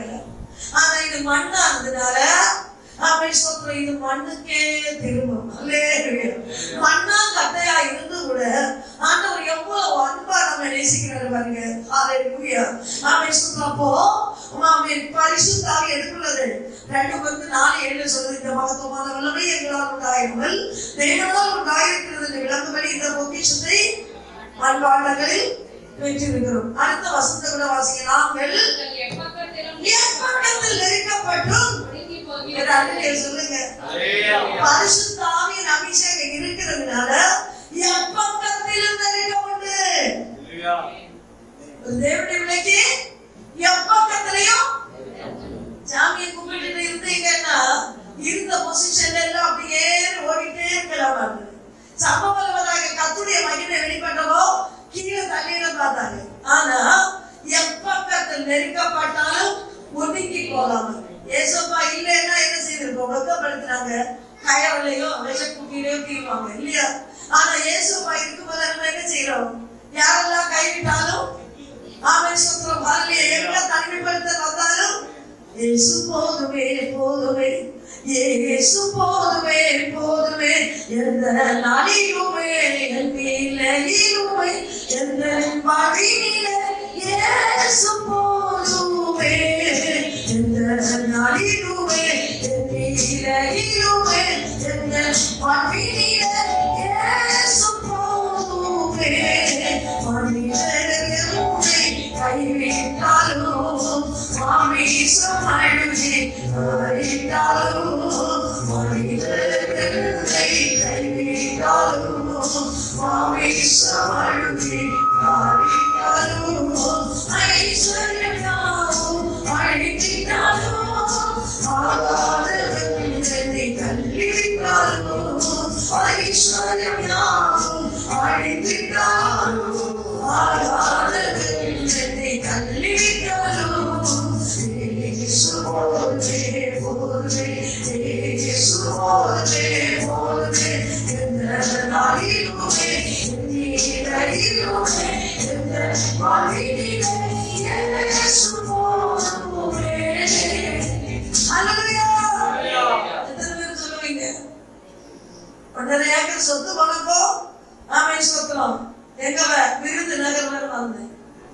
ஹலோ, 1.5 ஏக்கர் சொத்து போனப்போ விருதுநகர் வந்து உங்களையும் பார்த்த கர்த்தர் பேசுறேன். அந்த சொத்து சுதந்திரம் இருந்ததுன்னா கேரளாவில நாராணி என்று சொல்லப்படுகிற ரவுண்டிங்ல 80 வயசா கூட பஸ்ஸுக்கு இல்லாம தெந்தின உலகத்துல இன்னைக்கு ஒதுங்கி இருந்திருக்காங்க. சொத்து சுதந்திரம் போச்சுன்னு மகாராஜாதி ராஜாவாகிய இயேசுவை எங்க வாழ்க்கையை ஏற்றுக்கொண்டவர் அவர் தூக்கி சுமந்துட்டே இருக்கிறாரு. அதனால எங்க போனாலும் சொல்லுவேன் இயேசு போதுமே. அதனால இந்த இயேசு அப்பாவை விடாதீங்க. சொத்து கிடைக்காட்டாலும் சரி, குடும்பம் கைவிட்டாலும் சரி, யாரெல்லாம் நம்ம சேர்த்து கொள்ளாம விட்டாலும் சரி, ஒரு வேளை விருந்து வீட்டுக்கு விழிக்க மாட்டாங்க, கல்யாணம் வீட்டுக்கு விழிக்க மாட்டாங்க. யாரும் விழிக்காம போனாலும் யாரும் சேர்த்து கொள்ளாம போனாலும் இயேசு. ஐயோ, நான் எப்பவும் சொல்லுகிறது என்னுடைய பிள்ளைகளுக்கு பொண்ணு பார்க்க போன பாப்பாங்க எனக்கு என்ன பண்றது கேட்பாங்க. அவங்களோட தான் சொல்லுறது பையனுக்கு இயேசு. ஹலோ, பிள்ளைகளுக்கு இயேசு இருந்ததுனால பொண்ணு கட்டினவங்க 2 பேரும் சந்தோஷமா இருப்பாங்க. இயேசு இல்லைன்னாலும் நீ கொண்டு வா நீ கொண்டு வா, இப்படியும் கிடைக்கும் இப்படியும் கிடைக்கும். அதனால இன்னைக்கு அப்பேற்பட்ட ஜன்னி இல்லாம சந்தோஷமா இருக்கிறாங்க. அதனால யாரு வேணும்? அப்போ 3வது பரிசுத்தாவின் அபிஷேகம். 4வது 42 வசனம் படிங்க. அப்போ சொல்லுங்க. அப்ப 4வது தூணுடைய பேர் என்ன? அப்போஸ்தலர்களுடைய உபதேசம். நம்ம எதுக்காக இங்க வந்தோம்? இன்னைக்கு கேரளாவில இருந்து சிஸ்டர் வந்திருக்காங்க, தீர்க்க தரிசனம் கிடைக்கும் அப்படின்னு நினைச்சா வந்தீங்க. எதுக்காக வாரீங்க? மாசம் வார்த்தைக்காக வாரீங்க. ஹல்லேலூயா. தூக்கிக்கிறவங்க வார்த்தைக்காக வந்தது இல்ல, ஃபேன் இலவசமாய் காட்சி கிடைக்குது. அதனால அவங்க வந்து கொஞ்சம் ஆறுதல் அடைஞ்சு போறாங்க. அது வந்து சந்தோஷம் தான். சில பாட்டிமாருக்கு வீட்டுல படுத்தா தூக்கம் வராது. ஏன் தெரியுமா? கள்ளன் மாறானா குருடன் மாறானா அப்படின்னு நினைச்சிட்டு இருக்கோம். ஆனா சபையில வந்தா என்ன சவுண்டு, கொட்டடிச்சு மடக்கும் சவுண்டு கேட்டா கூட அவங்க சூப்பரா வாயை திறந்து தூங்குவாங்க. அவங்க ஒரு பெரிய கேள்வி. ஆனா தூக்குகிறவங்க பேசுகிற சொல்ற தூக்குகிற நீ சொல்றோம் மறித்தவர்களை விட்டு எழுந்து. ஹல்லேலூயா. இனி எழுப்ப வேண்டிய காலம் இது, கடைசி காலம். சோதம் கோமரா பட்டணம் போல பூமியில பாவம் பெருகி கொண்டிருக்கிற இந்த கடைசி காலத்தில் உணர்ந்து ஜெபம் பண்ணி உலகத்துல உலகத்தை பார்த்து ஓடாம கிறிஸ்துவுடைய முகத்தை நோக்கி எங்க பார்த்து வாழணும்? கர்த்தருடைய முகத்தை நோக்கி, பரலோக ராஜ்யத்தை நோக்கி ஓடணும். ஹல்லேலூயா. அப்ப 4வது தூணுக்கு பேர் என்ன? அப்போஸ்தலருடைய உபதேசத்தை கேட்கணும். காரணம் நம்ம மல்கியா 2:7 சொல்லுது, ஆசாரியனுடைய உதடுகள் அறிவை காக்க வேண்டும், வேதத்தை அவன் வாயில தேடுவார்களே அவன் சேனைகளுடைய கர்த்தருடைய தூதன். ஹல்லேலூயா. பிரபு இந்த சேனைகளுடைய கர்த்தருடைய தூதனாகிய பரிசுத்தவான்களுடைய வாயில இருக்கிற உபதேசத்தை கேட்கணும். எதுக்கு? நம்மை நேரான வழியில நடத்த வேண்டியது. குட்டி பிள்ளைய பார்த்து சொல்லுவோம், மக்களையே அந்த ரூட்டு போகாத, சேர் இருக்குது வழிக்கு விழுந்துரும், அங்க போகாத ரொட்டில வண்டி வரும். இது போல சபையில வரும்போது போதகர் சத்திய வேத புத்தகத்தை நமக்கு என்ன செய்யறாரு? போதிக்கிறாரு. அதுக்கு கீழ்ப்படிகிறவங்களுக்கு தான் எங்க போக முடியும்? சத்திய வேத புஸ்தகத்தின் அடிப்படையில வாடாதான் ஒற்ற எண்ணம் பரலோகத்துக்கு போகுது.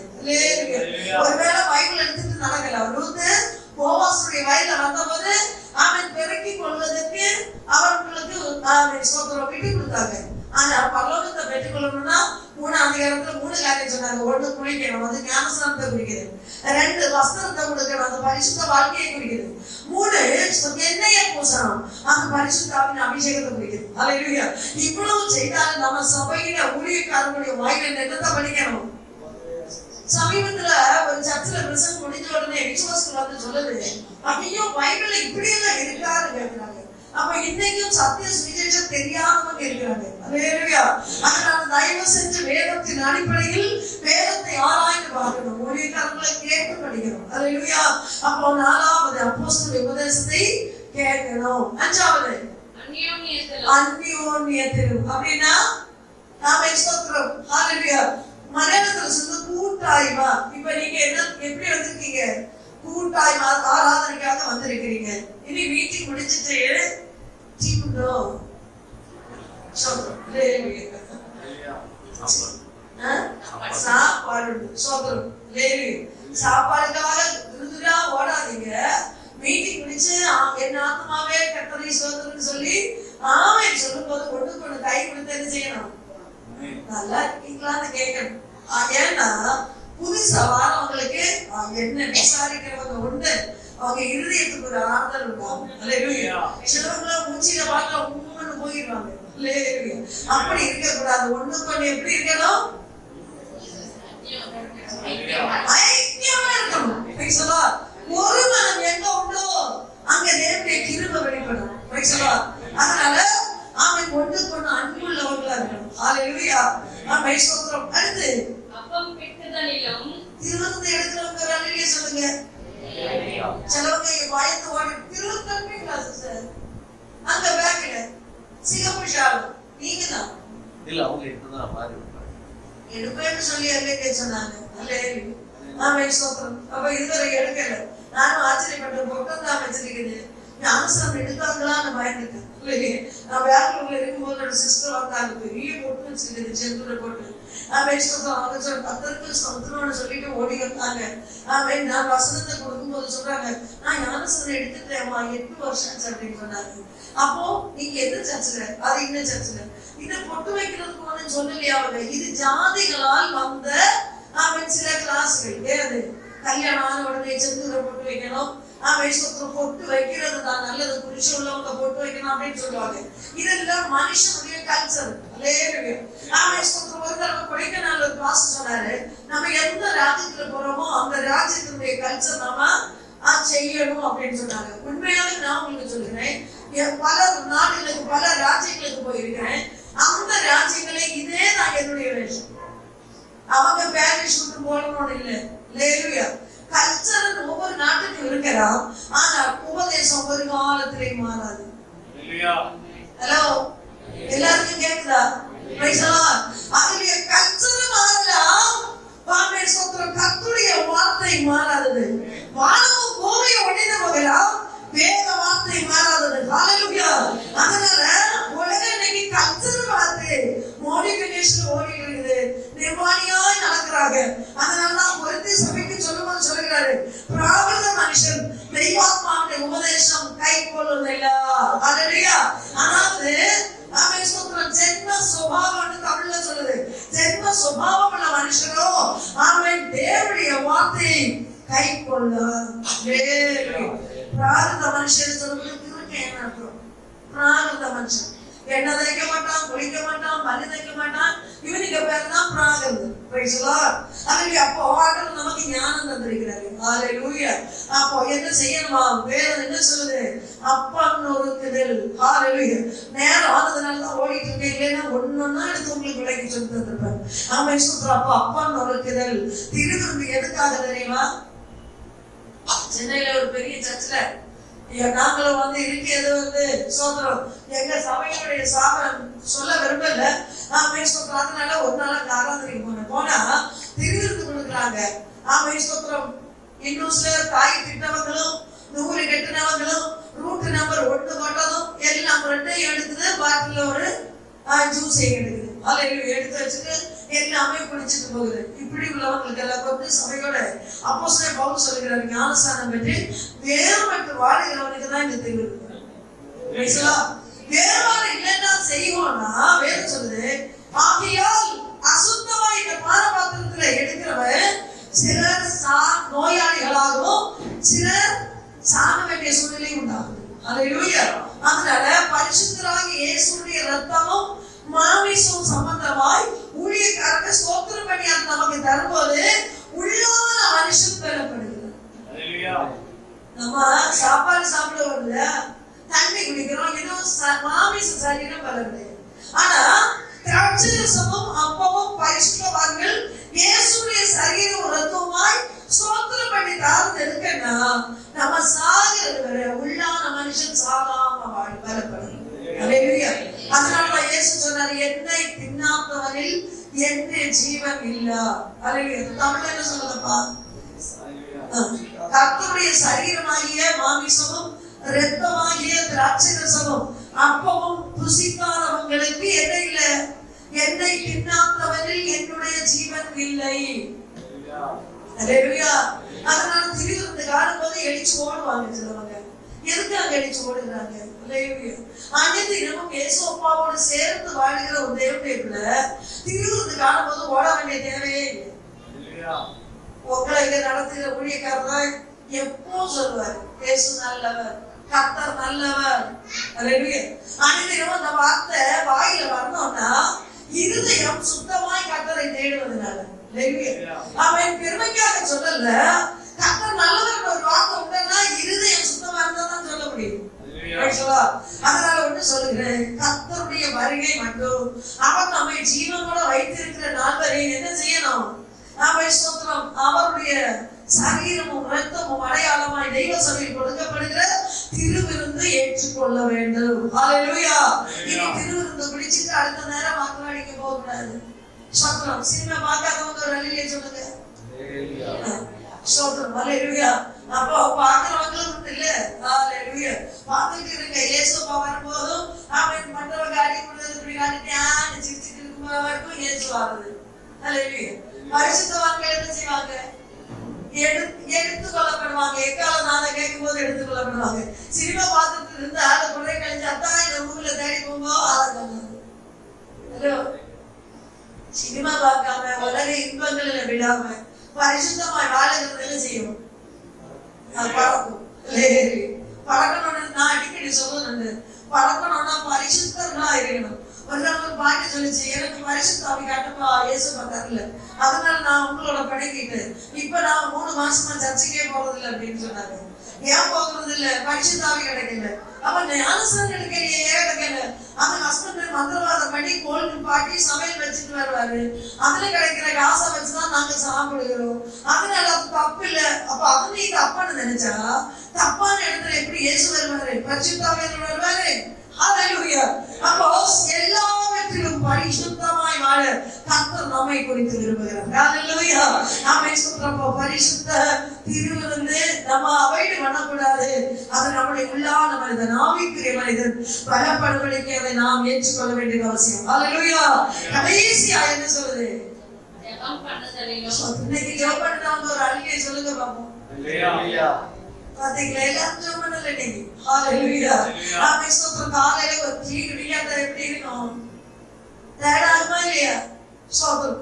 அல்லேலூயா. காலையில சாய, மத்தியானம் சாப்பாடு, நைட்டு 5 மணிக்கு டீ. அவன் இனி போன உடனே பாத்திரத்துக்கு முடியல. நம்முடைய பலவீனமான இந்த சரீரம் பலப்பட சாப்பிடுகிறோமே, இது போல உள்ளான மனுஷன் பலப்பட திருவிருந்து மாத்திரமல்ல ஜெபத்தினுடைய அனுபவம் நம்முடைய வாழ்க்கை வேணும். ஹல்லேலூயா. எதுக்கு தெரியுமா? கர்த்தரோடு பேசுகிறோம். Price the Lord. ஹல்லேலூயா. ஜெபம்னு சொல்லும்போது எரேமியா 33:3 என்னை நோக்கி கூப்பிடு, நான் உனக்கு மறுதர வரலை செய்வேன். நீ அறியாதது உனக்கு எட்டாததுமான அதிசயமான காரியத்தை நான் உனக்கு செய்வேன். ஹல்லேலூயா. இன்னைக்கு எனக்கு அருமையானது எப்படி பிள்ளையாகையால் ஞானம் தன் வீட்டை கட்டி 7 தூண்களை, இந்த 7 அடிஸ்தான உபதேசம் தான் 7 தூண். இந்த 7 தூணிலே உறுதியா நிக்கிறவங்களை சேர்க்கதான் இயேசுப்பா வரப்போகுது. ஹல்லேலூயா. இனி அந்த 9ஆம் அதிகாரம், நீதிமொழிகள் 9ஆம் அதிகாரத்தில் வாசிக்கிறோம். அடுத்து என்ன சொல்லிச்சு? ஒண்ணு வாசிக்க பார்ப்போம். சொல்லுங்க. தன் வீட்டை கட்டி தன் 7 தூண்களை சித்திரந்திட்டு தன் கொடுத்த ஜந்துக்களை அடித்து சொன்னா மலையாளத்துல சொல்ற மிருகங்களை அறுத்து. மிருகம்னா நாம சொல்றோம் காளமாடு, பசுமாடு அப்படின்னு. அதுக்கு அர்த்தம் என்னன்னா விக்கிரக ஆராதனை. ஹல்லேலூயா. ஒருவர் ரட்சிக்கப்பட்டாச்சுன்னா பழைய விக்கிரக ஆராதனை செய்யணும், விடணும். தெய்வத்தை விட எதை அதிகமா நேசிக்கிறோமோ அதுக்கு பேர் என்ன? விக்கிரக ஆராதனை. மிருகங்களை அறுக்கணும். அடுத்து 2 திராட்சை ரசத்தை வார்க்கணும். அதுக்கு அர்த்தம் என்ன? சந்தோஷம். சந்தோஷிப்பிக்கிற ஒண்ணு திராட்சை ரசம். அல்லேலூயா. பழைய ஏற்பாட்டு காலத்துல அவங்களை ஊக்குவிக்கிற ஒண்ணு இந்த திராட்சை ரசம். அல்லேலூயா. திராட்சை என்று சொல்லும் போது திராட்சை செடியாய் ஆண்டவர் நம்மள என்ன செய்யறாரு? நாம் கொடிகளும் கர்த்தர் செடியுமா இருக்கிறார். அவர்களை நம்ம படர்ந்து வளர்ந்துட்டு இருக்கிறோம். அதுல உருவாகக்கூடியதுதான் அல்லேலூயா. நம்மையோட மற்றவர்கள் சந்தோஷப்படக்கூடிய அனுபவங்கள் உருவாகி வரணும். திராட்சை ரசத்தை வார்த்து வைத்து தன் போஜன பந்தியை ஆயத்தப்படுத்தி. என்ன போஜன பந்தி? நம்ம சொன்னோமே திருவிருந்து. அல்லேலூயா. திருவிருந்து தான் என்ன சொல்கிறது? போஜன பந்தி. Price the Lord. இதுக்கு பயந்து ஓடுகிறவங்களுக்கு பரலோகத்துக்கு போக முடியாது. போஜன பந்தி திருவிருந்து. அதாவது நாம சொந்த வீட்டை கட்டுகிறவங்க அடுத்து செய்ய வேண்டிய வழியை தான் இங்க சொல்லுது. திருவிருந்து ஏற்றுக்கொள்ளணும். அடுத்து தன் பணிவிடைக்காரர்களை அனுப்பி பட்டணத்தின் உயர்ந்த மேடைகளின் மேல். பணிவிடைக்காரர்கள் என்று சொல்லும்போது ஊழியக்காரர்களை குறிக்குது. அல்லேலூயா. அவங்க சத்தமிட்டு கூப்பிடணுமா? என்ன சொல்லுது? உயர்ந்த மேடைகளின் மேல் நின்று புத்தியினனை நோக்கி எவன் பேதையோ அவன் இவ்விடத்தில் வரக்கடவன். நாம் ஒரு காலத்துல பேதையா இருந்தோம். ஆண்டவர் ரட்சித்து கொண்டு வந்து ஆலயத்துல வச்சு ஆண்டவர் நம்மளை போதிப்பிக்கிறார், படிப்பிக்கிறார். ஹல்லேலூயா. இன்னைக்கு மறுமையான பிள்ளைகளை இந்த 7 அடிஸ்தான உபதேசத்தில் உறுதியாக இருக்கிற தம்முடைய பிள்ளைகளை கர்த்தர் சேர்க்க வரப்போகுது. ஹல்லேலூயா. அப்பேற்பட்டவர்கள் எதை கேட்டாலும் ஆண்டவர் என்ன செய்வாரு? தருவாரு. ஞானஸ்நானம் எடுக்காட்டாலும் சபைக்கு போகாட்டாலும் வந்திருந்துட்டு ஏசப்பா என் பிள்ளைக்கு கல்யாணம் நடக்கணும்னு கேட்டா அவர் செய்வாரு. ஆனா இதெல்லாம் பூமியில அழிச்சு போகிற ஒண்ணு.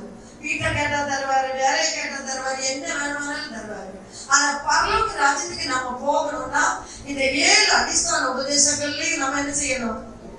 உறுதியாய் நிலைக்கணும். இல்லைன்னு போக முடியாது. இதுல பாருங்க, இந்த கால இந்த வீடு இருக்கிறது 4 மூலையில தான் இருக்குது இல்ல. இதுல ஒரு மூலை இடிஞ்சாச்சுன்னா என்ன ஆகும்? எங்களை கொண்டு இப்படி சாயமா இல்லையா? பாத்திருக்கீங்க இல்லையா? திடீர்னு நடக்க வரும்போது அப்போ நம்முடைய வாழ்க்கையில இந்த 7 உபதேசத்துல ஒரு உபதேசம் விட்டு வச்சுட்டோம்னா எக்கால நான் கேட்கும் போது என்ன செய்வோம்? எட்டி பார்த்துட்டு இருக்கலாம் பழக்க முடியாது. அதனால இந்த 7 உபதேசத்திலும் உறுதியாக இருக்க நம்மை பூரணமாய் ஆண்டவருடைய கரங்களை ஒப்புக் கொடுப்போம். வெள்ள கண்களை மூடுவோம். ஹல்லேலூயா. கர்த்தருடைய சமூகத்தில் நம்மை பூரணமாய் ஒப்புக் கொடுத்து ஆண்டவரே கேட்ட வார்த்தைகளை என்னை பூரணமாய் ஒப்புக் கொடுக்கிறேன். உமது சித்தத்தை செய்ய ஆண்டவருடைய கர்த்தர் சொன்ன வேதத்தின் அடிப்படையில் உண்மையோடு உத்தமத்தோடு வாழ என்னை ஆண்டவருடைய கரங்களை ஒப்புக் கொடுக்கிறேன் என்று எத்தனை பேர் சொல்லுவீர்கள்? ஹல்லேலூயா.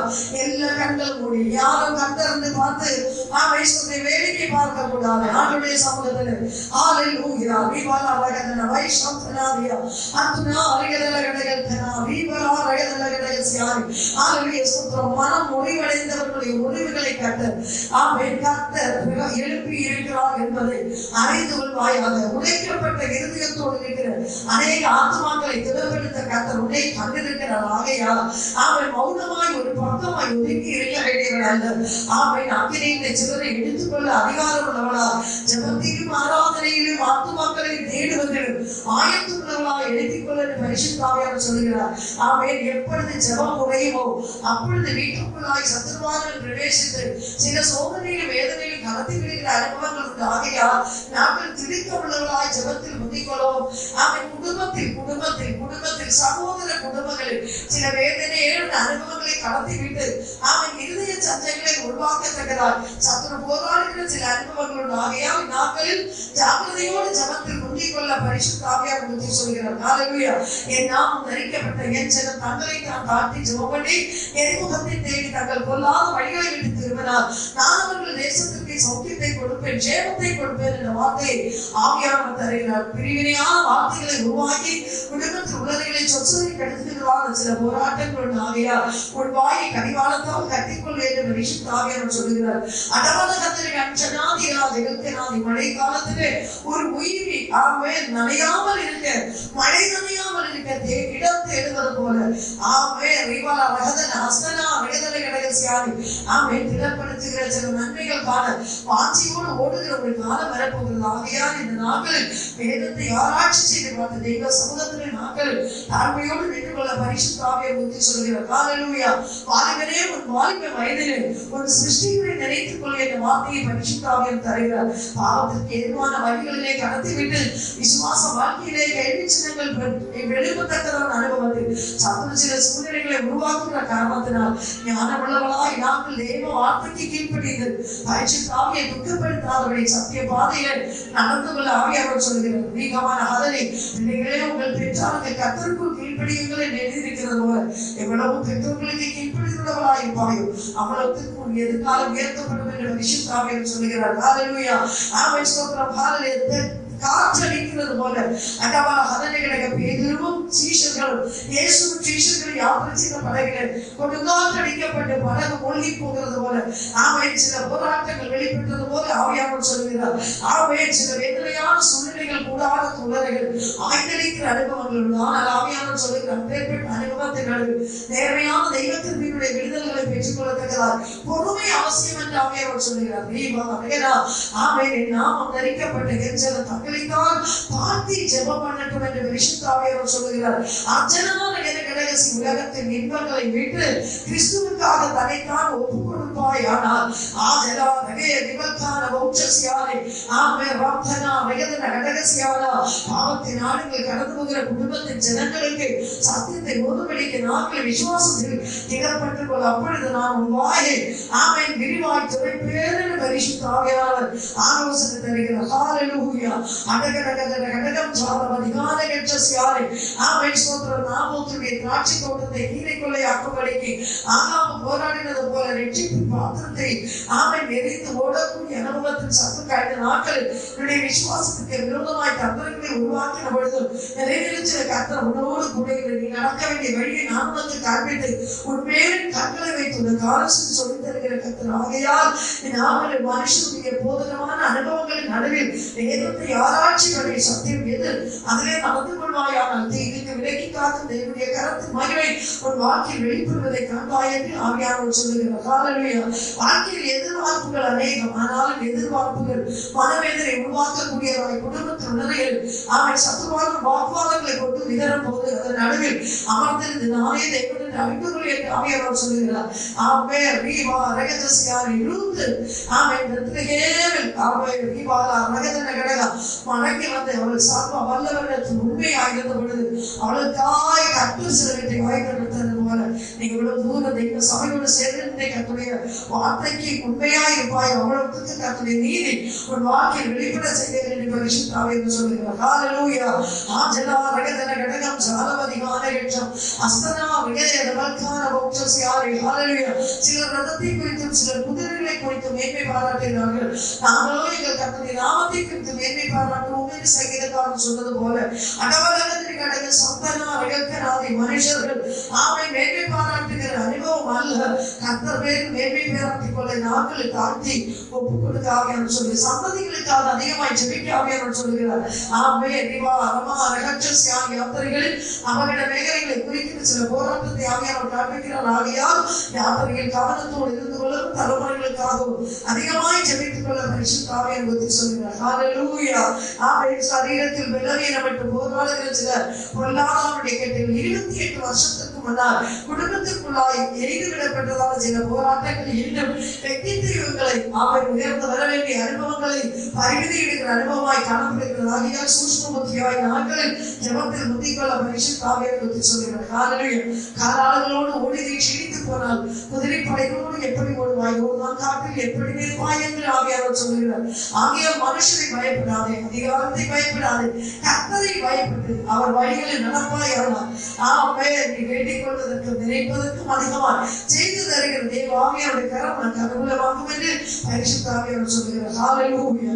ஆமென். ஸ்தோத்திரம். சாலவார்த்த விதைகளுடைய பவனத்தின் உணர்வுகளில் எந்த நாட்களிலே கர்த்தருடைய கரத்தின் மகிமை வெளிப்படுத்தி உயர்த்துகிறது போல அடவா அதனை கிடக்க ஜெபிக்க வேண்டிய நேரத்தில் ஜெபத்திலும் ஆராதனைகளை கர்த்தரை அண்டிக் கொள்வது உண்மையாயிருப்பாயானால் நீ போகும் நல்ல ஆரோக்கியம் வெளிப்படக்கூடிய கரத்தில் மகிமை உனக்கு முன்பாய் வெளிப்படுத்தி 2 காரியத்தில் சிறு சிறப்புமா 2025-26 காலகட்டத்தில் கர்த்தர் என்னை இம்மட்டமாய் கொண்டுகிற நான் மாத்திரம் என்று சொல்லி கர்த்தருடைய நாமத்தை மேம்படுத்தக்கூடிய அனுபவத்தில் கர்த்தருடைய கரம் எனக்கு அனுகூலமாய் வெளிப்படும் என்று பரிசுத்த ஆவியானவர் என்னை பகவதிலே ஆலோசனை தருகிறார். ஹல்லேலூயா. ஆமென். ஸ்தோத்திரம். நனவுள்ள தோட்டம் போலே வெள்ளம் வற்றி போகாத நீர் உணவு போலே மார்மேல் எழுதி இருக்கிறது போல ஆமென். ஸ்தோத்திரம். மேன்மையான அனுபவத்தில் தெய்வ சபை அநேகருக்கு விடுவிக்கப்பட்டு கர்த்தருடைய நாமத்தில் உயர்த்தப்படக்கூடிய சூழ்நிலைகளோட கர்த்தருடைய ஆவியானவர் நடத்தி செல்வதை ஆவியானவர் காண்பிக்கிறோம். வாசிக்க பார்ப்போம். ஏசாயா தீர்க்கதரிசி புத்தகம் 58ஆம் அதிகாரம் அதனுடைய 11-12 வசனங்கள். கர்த்தர் நித்தமும் உன்னை நடத்தி மகா வறட்சியான காலங்களில் உன் ஆத்துமாவை திருப்தியாக்கி உன் எலும்புகளை நினமுள்ளதாக்குவார். நீ நீர்ப்பாய்ச்சலான தோட்டத்தை போலவும் வற்றாத நீரூற்றை போலவும் இருப்பாய். இந்த இடத்துல வந்து அநேகர் விடுவிக்கப்படுகிற ஒரு பெதஸ்தா குளம். ஒரு நாளுக்கு கூட ஒரு சொந்தம் சொல்லுவாங்க. இது பெதஸ்தா குளம். நல்ல மனசோட வந்து மூழ்கிறவங்க விடுவிக்கப்படுவாங்க. பெதஸ்தா குளத்தின் கரையில நோயாளிகள் வந்து காத்து கிடப்பாங்க. தூதன் இறங்கி தண்ணி கிடக்கும் போது முதல்ல இறங்கி மூழ்கிறவன் சுகமடையும். அதுபோல சோதனை சரீரத்துல பலவீனத்தை தாக்கிட்டே இருக்கு. இப்ப கொஞ்சம் கலைச்சா இருக்கு. அதனால இனி உள்ள டைம் எல்லாம் கர்த்தருடைய சமூகத்துல நெருங்கி நெருங்கி பாடாது. சில போராட்டம் படுக்கறை வரைக்கும் போராடுது. நல்ல ஜோபடிக்குள்ள பரிசுத்தாவேன்னு சொல்லுங்க. ஹல்லேலூயா. ஆமென். ஸ்தோத்திரம். அந்த காணுதா யாவுக்குள்ள தட்டுங்க. ஆமா. ஸ்தோத்திரம். சில ஆஸ்பத்திரி வாசம் காணுது வராம இருக்கு ஜோபடிக்கணும். ஸ்தோத்திரம். ஹல்லேலூயா. ஏராளமான நஷ்டங்கள் வரும். அது வராம இருக்கு. இப்பவே ஜோபடிக்கலாமே சொல்லுகிறார். ஹல்லேலூயா. ஹல்லேலூயா. எல்லா தேவனுடைய பிள்ளைகளும் ஒரு நிமிஷம் நினைப்போம். ஹல்லேலூயா. ஊரவன ஹந்தனாதி வாரகதல கணசியானே இயேசுவின் நாமத்தில் ஹல்லேலூயா. ஹல்லேலூயா. விக்கிரங்கள் கூடாதபடி காத்து இதுவரை நடத்தின தெய்வத்தின் சமூகத்தில் கேட்ட வசனத்தின் நடுவில் அப்போஸ்தலிக உபதேசங்கள் 7 அடிஸ்தான உபதேசபரமாய் அந்த 7 தூண்களும் நம்முடைய வாழ்க்கையிலே ஏற்றுக்கொண்டு அவருடைய வழிகள் நடப்போமானால் ஹல்லேலூயா. எக்காலதான் கேட்கும் போது நிச்சயமாய் அவரோடு கூட எடுக்கப்படும். 50 வசனத்தில் சொல்லப்படுகிறது.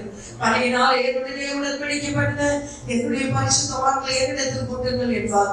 அருமையான தேவனுடைய பிள்ளைகளே, கர்த்தருடைய நாமத்திற்காய் ஞானஸ்நானம் என்று சொல்லும் போது கிறிஸ்துவோடு கூட மரித்து அடக்கப்பட்டு உயிர்த்தெழுதலுக்கு அடையாளம். அப்பேற்பட்ட பலியினால் உடன்படிக்கப்பட்ட நம்முடைய ஜனத்தை சேர்க்க இயேசு வரப்போகிறார். ஹல்லேலூயா. அந்த இயேசுவோடு கூட சேர்க்கப்பட எத்தனை பேர் ஆயத்தமாக இருக்கிறீர்கள்? ஹல்லேலூயா. எந்த சூழ்நிலையும் அவர் அன்பிலிருந்து என்னை பிரிக்காது காத்துக் கொள்வார். எந்த சூழ்நிலையும் அவர் என்னை பிரிக்காது காத்துக் கொள்வார். என்னை நம்பி அவர் கர்த்தர் போலும் பலனை அவர் வாழும் வரை காத்துக் கொள்வேன். என்னை நம்பி அவர் கர்த்தர் போலும் பலனை அவர் வாழும் வரை காத்துக் கொள்வேன்.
சமாதானம் இல்லாதவனை மன நிம்மதியை கலைக்கப்பட்ட சூழ்நிலைகள் வேதனையோடு இருக்கிற ஒரு சகோதரியை கர்த்தருடைய ஆவியானவர் காண்பிக்கிறார். ஆமென். ஹalleluya. சந்தரா விகதல விடகசியானி பொருளாதார நெருக்கடிகளிலே இடுக்கத்தின் பாதைகளில் கடந்து போகிற ஒரு குடும்பத்தை பரிசுத்த ஆவியானவர் வெளிப்படுத்துகிறார். ஹalleluya. நாளைக்கு என்ன செய்வேன் என்று இருதயத்தில் சோர்ந்து கொண்டிருக்கும் போது கர்த்தர் சொல்கிறார், ஒரு வாரத்தை கர்த்தர் மேல் வைத்து விடு, அவர் உன்னை ஆசீர்வதிக்கிறவர். ஹalleluya. சிவராமன் ஹதரகனகதி ஹதராரகனானி தலைமுறை வாக்கியமில்லாமல் வேதனையோடு இருக்கிற யாரோ இந்த சத்தத்தை கேட்டுக்கொண்டிருக்கிறீர்கள். கர்த்தருடைய ஆவியானவர் சொல்கிறார், விசுவாசமுள்ள தேவன் விடியாலை ரட்சிக்கிறது. ஆகையால் வாக்கியத்த நன்மைகளை காண காத்திருப்பாயானா கர்த்தரின் நாளிலேயே வாக்கியத்தில் சில விடுதலை வார்த்தைகளை உறுதிப்பிக்க செய்கிறார். இயேசுவின் நாமத்தினால் லீபாராமன ஹதரி அஸ்தரானகிரி பண விஷயமா நெறி கொண்டிருக்கிற ஹalleluya.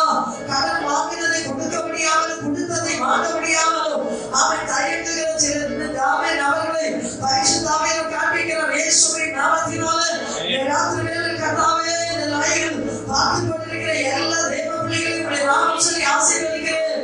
கையின் பிரயாசங்களை வாய்க்கப்படும் இருதயத்தின் மனைவிகளை நிறைவேற்றி கொடுப்பீராக. சுகபலன் ஆரோக்கியத்தை கட்டளையோ வாக்குத்தத்த நன்மைகளும் அதனுடைய விடுதல்களை காணட்டும். இயேசுவின் நாமத்தினாலே சந்ததிகளுக்காக அழுது கொண்டிருக்கிற நம்முடைய பிள்ளைகளை விஷயத்திற்கு தெய்வீக விடுதல்களை காணட்டும். ரீகாமனவும் சாரகதரி அடவலம் ஓடி விரிகதல் கமரிகதலும் சசியானா. ஹalleluya. உன்னதத்திலே தெய்வீக மகிமை நம்முடைய பிள்ளைகளுடைய வாழ்க்கையில் வெளிப்படட்டும். நமக்காக பாடுபட்ட ரசனாய இயேசுவின் நாமத்தினாலே ஆளுடைய லைவில் இருக்கிற எல்லா தெய்வ பிள்ளைகளையும் ஆசீர்வதிக்கிறேன். இன்றையான தெய்வ கிருபை கூட இருக்கிற கலந்து வந்திருக்கிற எல்லா தெய்வ பிள்ளைகளையும் ஆசீர்வதிக்கிறேன். நான் இடத்தில் இந்த ஊழியத்தை செய்கிற அருமையான கர்த்தருடைய ஆசீர்வாதம் மற்றவருடைய குடும்பம் அவருடைய மக்கள் மாமன் மருமக்கள் பேர பிள்ளைகள் எல்லாரையும் கிறிஸ்து இயேசுவின் நாமத்தில் ஆசீர்வதிக்கிறேன்.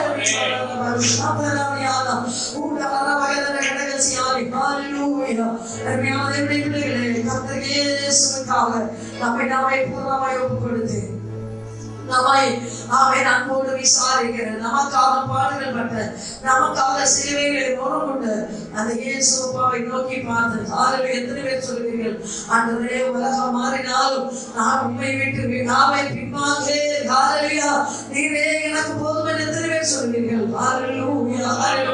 கர்த்தருக்காக நம்மை பூர்ணமாய் ஒப்புக்கொடுத்து ஆண்டவரை கரங்களை ஒப்புக்கொடுப்போம். இந்த வார்த்தைகளா கர்த்தர் நம்மை ஆசீர்வதிப்பார்.